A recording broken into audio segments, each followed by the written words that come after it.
What's good with the world, everyone? This is your cat. This is your homie of the hour. Shirasoni is back. Alright. So from today, I will be doing somewhere between a 10-part to a 15-part tutorial on Harmor. And this has been much requested. And over time, hopefully this develops into me doing tutorials on other synthesizers, such as Massive, such as Citrus, such as etc. Serum.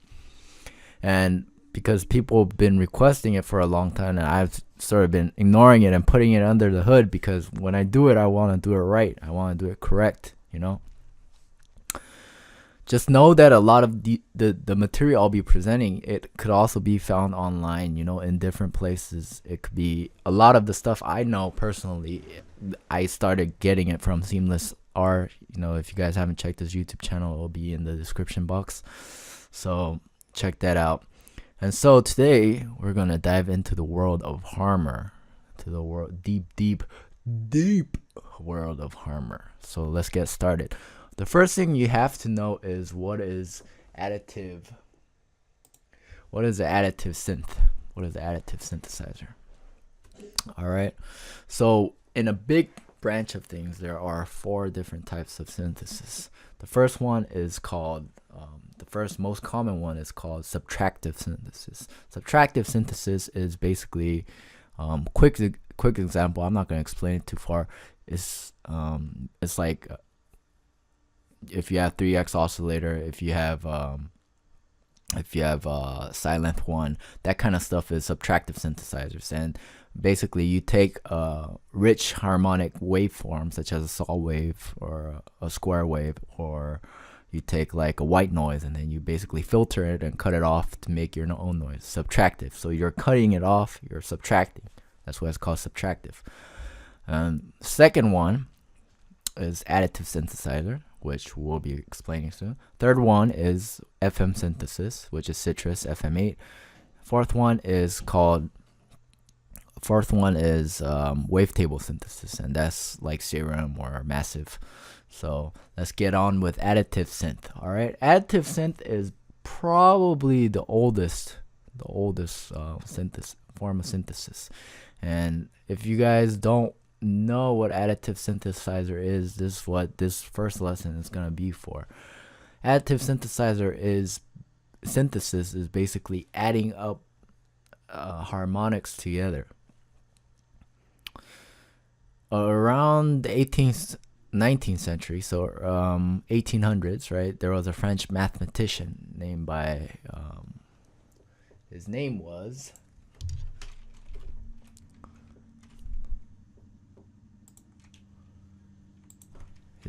Joseph Fourier. So you guys could look him up. This is how the man looks like, and he created this thing called Fourier Transform and Fourier law. You know, he's French, so Fourier, you know,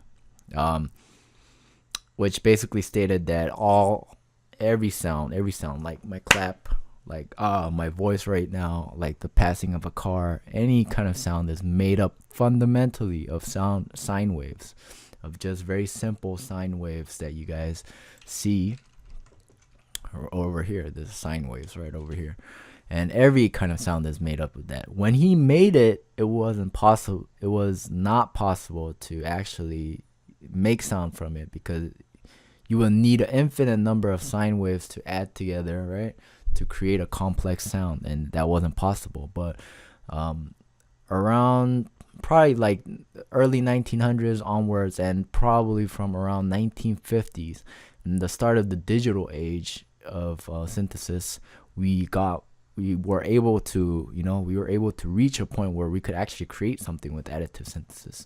What that means is, say for example, we have somebody's voice, right?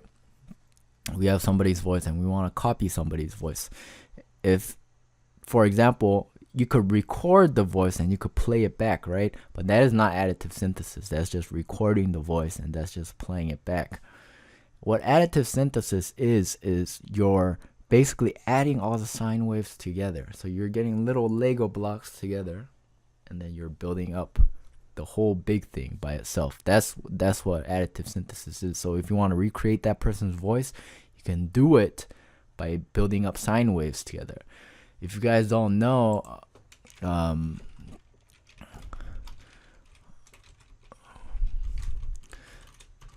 Adobe did this thing in about a year ago, 2 years ago, and they had like Max 2016. And basically, look at this, search for this right here on YouTube, and you guys could watch it. They basically recreate somebody's voice from using a pre-recorded voice, and that is basically additive synthesis, you know. And another thing you guys must remember about additive synthesis is additive synthesis works together with resynthesis together.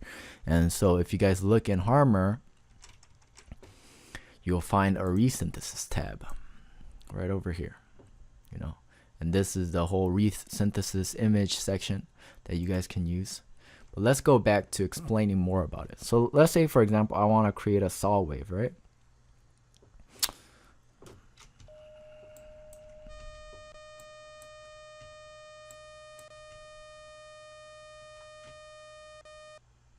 All right.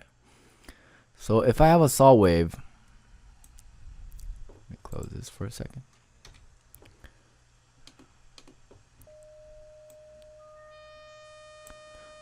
If I have a saw wave, for instance, you guys can see that the saw wave is made up of individual sine waves. And let me take all the harmonics out. In music, there's this thing called the fundamental frequency versus overtones or like harmonics. Okay, overtones, harmonics, it could be interchangeable. So I'm adding, you know, a certain number of harmonics on top of it. If I had the second harmonic,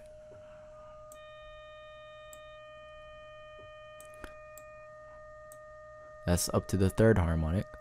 First harmonic is the fundamental. This is the fundamental. This is the second harmonic, which will be an octave above the first harmonic. Third harmonic will be a fifth above the second one, so it'll be a fifth. So if we're playing in C, it'll be C, and then octave above C, and then a G. Okay. The fourth harmonic will be an octave above from the second one. So this is an octave. That's why it's equally distanced. The fifth one will be another fifth from that. So you guys could tell it's fifth. And it goes on and on until it builds up a sine wave.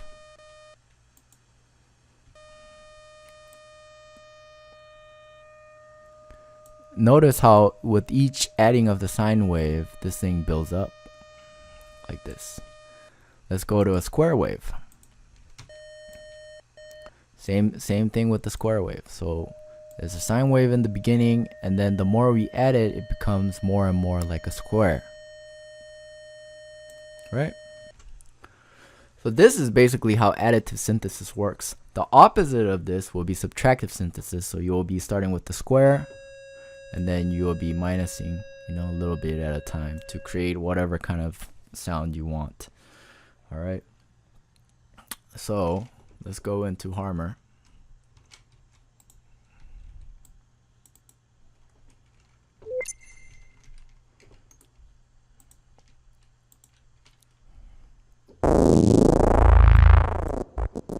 All right, so we're into Harmor right now, and if you set it to default, that's why there's actually a secret right here. If you type in "can I has more view," yep. All right. As you guys could see, we got each individual sine wave right here. This is the first one, the fundamental. This is the octave above. This is the fifth. This is the octave from here. So this is the third from the fifth again, octave, and so on and so forth. And this adds up to 516. If I'm not wrong,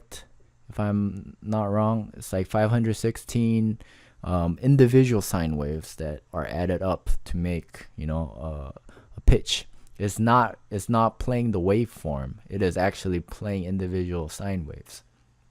And because of this, additive synthesis is this, or Harmor, it doesn't have any latency issues, as we'll see later with the filters, and I'll explain more in detail. The reason, as a quick note, the reason that additive synthesis wasn't used as much in the early days is because of the processing power that is required for you to complete this kind of complex waveform. If you want to make a complex waveform, think about how many individual sine waves, or we want to create somebody's voice, think about how many individual sine waves you would have to put in like a synthesizer to recreate that voice. It would have to have a ton of processing power, and at the end of the day, what happened was, you know, we got enough memory in our computers just to record and replay it back. So, you know, that won over, you know, that kind of synthesis is called PCM synthesis, but that kind of stuff won over. So like contact libraries and stuff. So at the end of the day, additive synthesis sort of lost its place, and then it made a comeback again because people realized that, hey, there's things that you could do with additive synthesis that you can't do with other stuff, you know, the other forms of synthesizers. And our processing powers became powerful enough to recreate things, you know, recreate certain sounds. So that's the first lesson for it. Ask me any questions. Give me any data if you guys seem necessary, or any know-hows if you guys know. And wait up for the second one. This will be updated on a weekly basis. Peace out. Bow.